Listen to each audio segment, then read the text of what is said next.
こんにちは。みんな大好きフライドポテト。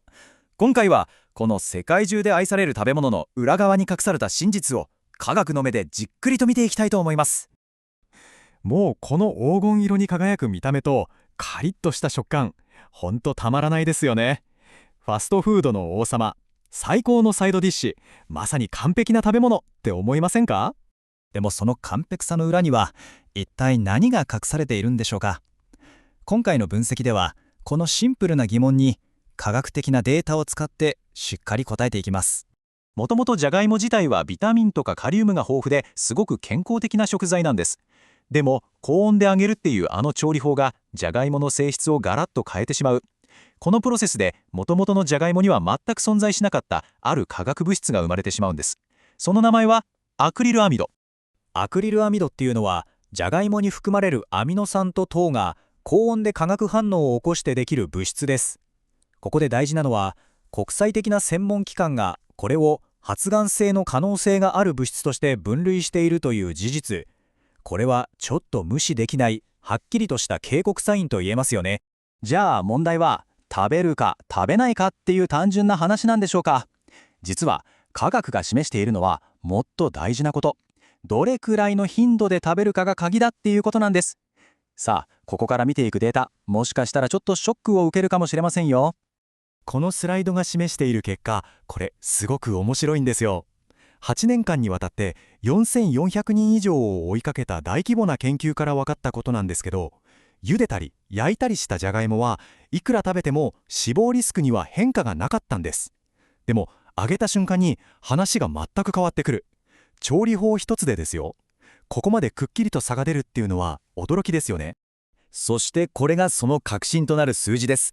フライドポテトを週に2回以上食べる人はそうでない人と比べて亡くなるリスクがなんと 2.26 倍にもなることが示されたんです。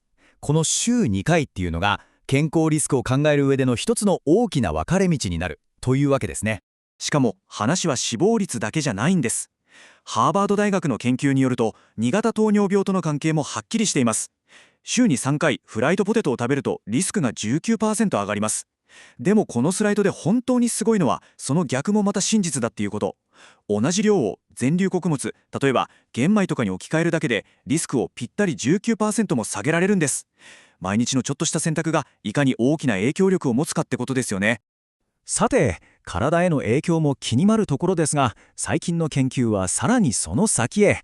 フライドポテトが僕たちの脳、つまり心の健康にまで影響を及ぼすかもしれないという可能性を指摘し始めているんです。なんと14万人もの人を対象にした大規模な研究で、揚げ物をよく食べる人は不安を感じるリスクが 12% も高いことが分かったんです。しかもここが重要なポイントなんですが、いろんな揚げ物の中でも特にフライドポテトを食べた時にこの関連性が最も強く見られたと報告されています。不安だけじゃないんですね。うつ病のリスクも 7% 高くなることが示されています。美味しいと感じて食べているものが実は知らないうちに僕たちの気分とか精神状態にじわじわと影響を与えているかもしれない。これはかなり重要な発見だと思います。では一体なぜフライドポテトが脳にまで影響するんでしょうか。その鍵を握るメカニズムがリーキーブレインと呼ばれる状態です。これは脳を守っているバリアがいわばゆるゆるになってしまう現象です。例えるならお城をがっちり守っているはずの城壁に穴が開いてしまって招かれざる客がどんどん侵入できてしまう、そんなイメージですね。このスライドがそのプロセスをすごくわかりやすく説明してくれています。まずフライドポテトに含まれるあのアクリルアミドが脳の防御壁である血液脳関門を攻撃して弱らせます。すると本来ならブロックされるはずの有害物質が脳の中に入り込んできて脳内で炎症、つまり小さな火事みたいなものを起こしてしまうんです。この脳の中でのぼや騒ぎが僕たちの不安とか気分の落ち込みにつながっているんじゃないかと考えられているわけです。さて、ここまでちょっと怖い話が続いたかもしれませんが安心してください。ここからは希望のパートです。科学っていうのは問題を指摘するだけじゃなくてちゃんと解決策も示してくれますからね。フライドポテトをもっと安全に楽しむための方法を見ていきましょう。皆さんが一番聞きたいのは多分これですよね。じゃあもう大好きなフライドポテトは一生食べられないのと。大丈夫です。科学が出した答えははっきりとノーです。ちょっとした知識を使えばリスクは劇的に下げられるんです。このデータ見てください。本当にびっくりしますよ。切ったじゃがいもを揚げる前にたった10分間水にさらす。ただそれだけで油で揚げた場合のアクリルアミドがなんと約 93% も減少するんです。すごいですよね。ただここで一つめちゃくちゃ大事な注意点があります。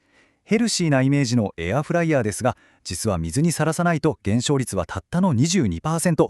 それどころかやり方によっては油で揚げるよりアクリルアミドが多く生成されちゃうことさえあるんです。この水にさらすっていう一手間がいかにパワフルかよくわかりますよね。よし。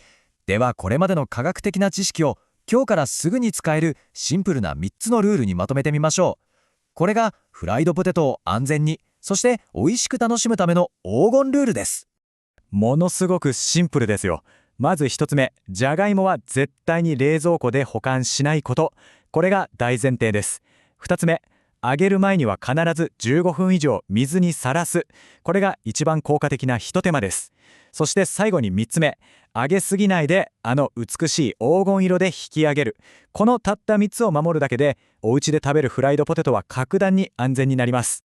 今回の分析でフライドポテトが持つ2つの顔が見えてきたんじゃないでしょうか。ただ美味しいだけじゃなくて、その調理法と食べる頻度が僕たちの体、そして心にまで影響を及ぼすということ。この知識はあなたの次の一皿をきっとより美味しく、そして賢い選択に変えてくれるはずです。